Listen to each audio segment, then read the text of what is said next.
Science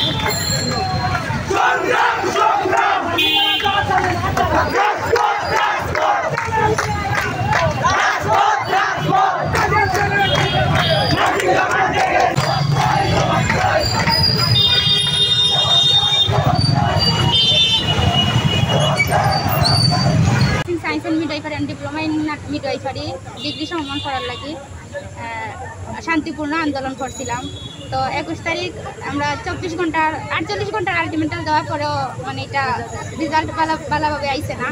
তো আমরা আজকেও আইজ আবার শান্তিপূর্ণ আন্দোলন করছি। তো ঢাকার কয়েকটা কলেজ মিলিয়া বিএনএমসি ব্লক করা হয়েছে। তো করার পরে বিএনএমসি পুলিশে আক্রমণ করছে, করার পরে লাঠি চার্জ করছে। তো আমরা একটাও দাবি যে আমরা শান্তিপূর্ণ আন্দোলন করছি, আমরা দাবি যৌক্তিক দাবি আদায় করার লাগি মাঠে নামছি। তো আমরা এখানে লাঠি চার্জ করা হয়েছে, আমরা মারধর করা হয়েছে, আমরা বাইকও আহত হয়েছে। টাকার অনেক হাসপাতাল তারা আছে। তো এটা কিতার লাগি মানে এখানে হয়েছে আমরা দাবি তো যৌক্তিক, আমরা যৌক্তিক দাবি আদায়ের লাগি মাঠে নামছি। তো আমরা যৌক্তিক দাবি এখানে না মানার লাগে এখানে আমরা পুলিশরে দিয়া লাঠি চার্জ করা, ওর গায়ে হাত দেওয়ার, মেয়েরার গায়ে হাত দেওয়ার কিতার লাগি এটা তো মানিয়ে নেওয়া যায় না।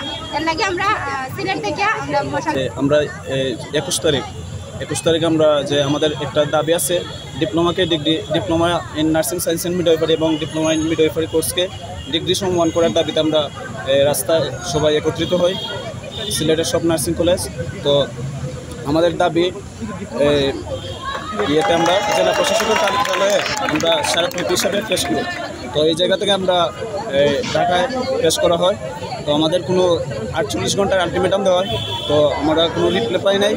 তো এখন আমাদের আজকে বিএনএমসি ব্লক করেছে, ব্লক করার পরে তো দাবিটা নিয়ে যাওয়া হয়েছে, আমরা দাবি নিয়ে যাওয়া হয়েছে বিএনএমসিতে ব্লক করা হয়েছে। তখন আমাদের উপরে পুলিশ সতর্কিত হামলা চালায়। হামলার পর মানে আমাদের নার্সিংয়ের যে নার্স ছেলেমেয়েরা বা নার্সরা অনেকে আহত হয়েছে। তো এটা আমরা মানে কীভাবে এটা সম্ভব, আমরা যুক্তিসঙ্গত দাবি আদায়ের জন্য আমরা রাস্তায় নেমেছি। তো আমাদের দাবি মানা হয় নাই, আবার আমাদের উপর অতর্কিত হামলা চালানো হয়েছে। তো এটা আমরা বিচার চাই, এটাই।